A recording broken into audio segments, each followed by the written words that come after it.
Donc j'ai commencé à faire l'assemblage de mon talon. Donc j'ai mis les entretoises avant.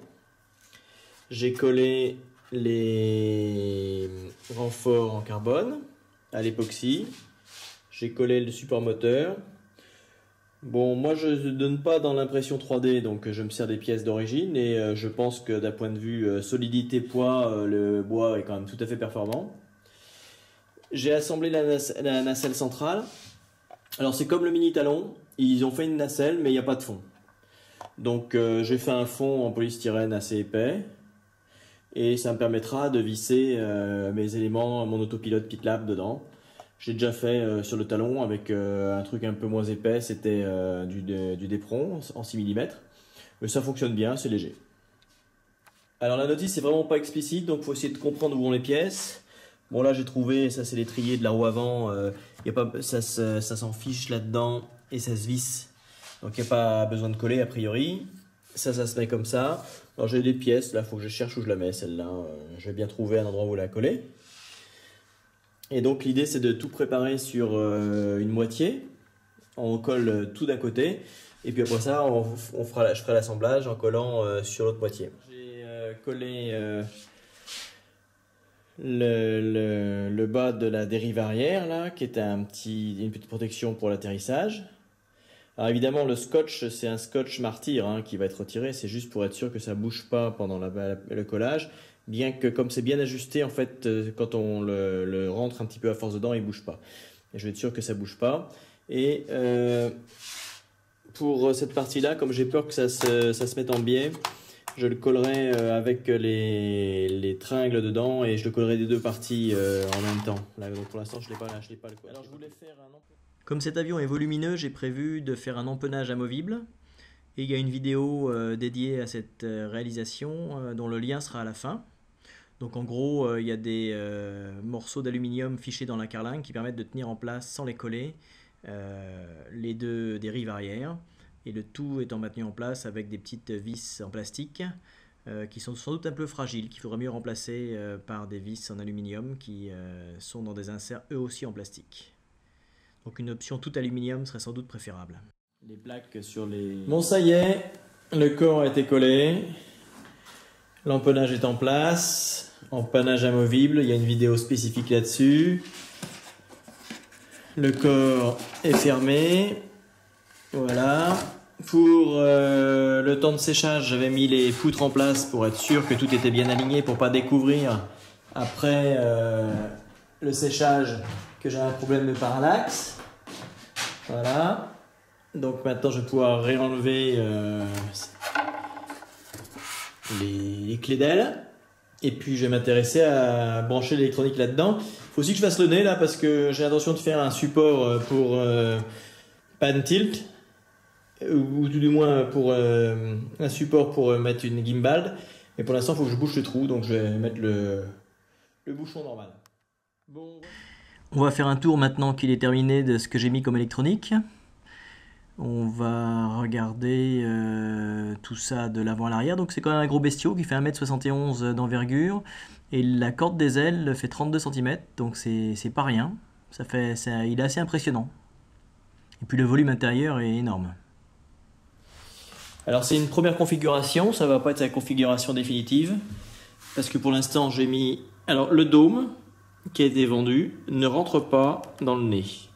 Donc je ne sais pas comment ils ont fait leur assemblage de paquets, mais ça ne doit pas être le dôme de cet avion. De toute façon, j'avais pas l'intention de filmer à travers le dôme, donc j'ai mis la caméra pour l'instant dans un petit pain de mousse à l'avant. Ça va pas rester comme ça parce que j'ai l'intention de faire un nez pour mettre un pan tilt ou une gimbal.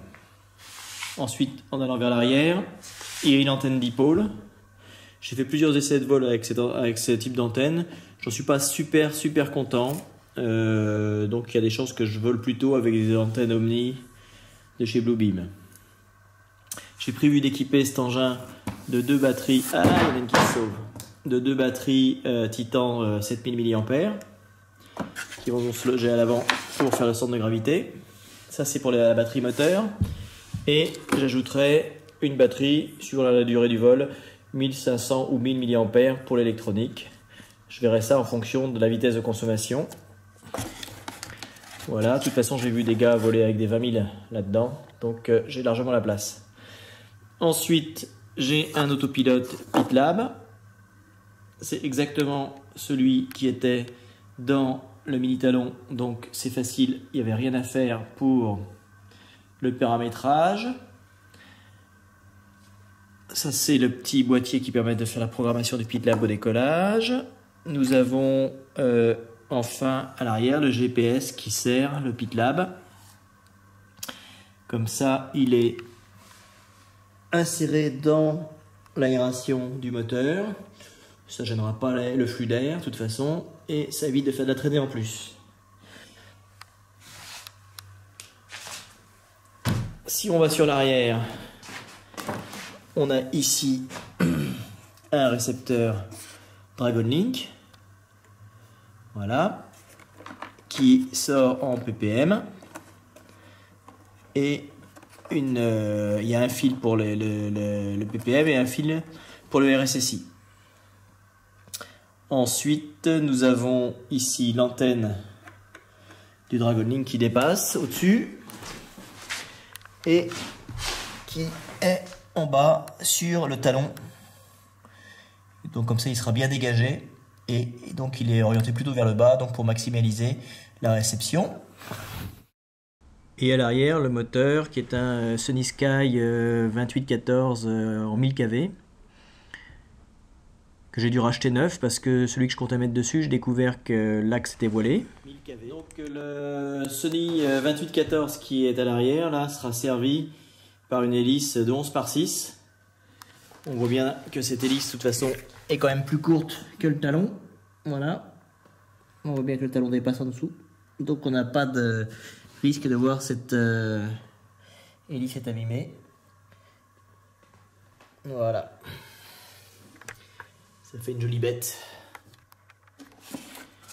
Alors voilà le capot qui va dessus.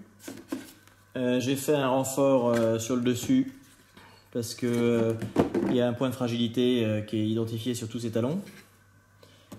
Voilà, une fois qu'il est en place. Pour l'instant j'ai prévu de le visser avec 2 vis, mais il faudrait que je fasse un truc un peu plus sioux. Ça fait un avion qui va être quand même assez lisse.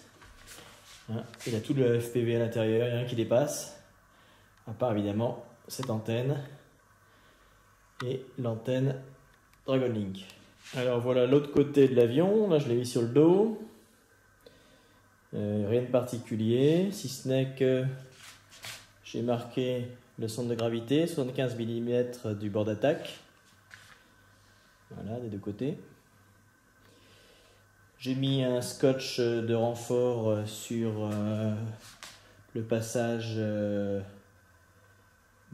des câbles pour aller au cerveau. Il y a 2 trous, un trou de chaque côté là qui permettent de mettre, en fait je ne sais pas trop quoi, un morceau d'électronique quelconque. Je vais juste les masquer avec aussi un petit bout de scotch blanc et ce sera bon. Alors cet avion a une roulette sur le nez et à l'arrière c'est juste un sabot. Alors maintenant j'ai fixé les batteries de façon à atteindre le centre de gravité. Il faut vraiment que je mette toutes les batteries sur l'avant. Et encore c'est un peu limite. Donc j'ai fixé les batteries en passant un strap à travers la coque. Il y a donc du velcro, puis un strap de ce type là qui permet de fixer les batteries au plancher. Et la batterie vidéo, elle est agrippée dessus aussi avec du grip. Par sécurité, j'ai mis en plus un arrêt de charge sur l'arrière, de façon à ce que les batteries ne puissent pas reculer, mais normalement là c'est bien fixé. Voilà, donc maintenant c'est prêt à partir. Je tourne à gauche, je tourne à droite, je cabre, je pique, aileron, tout est dans le bon sens, le moteur tourne.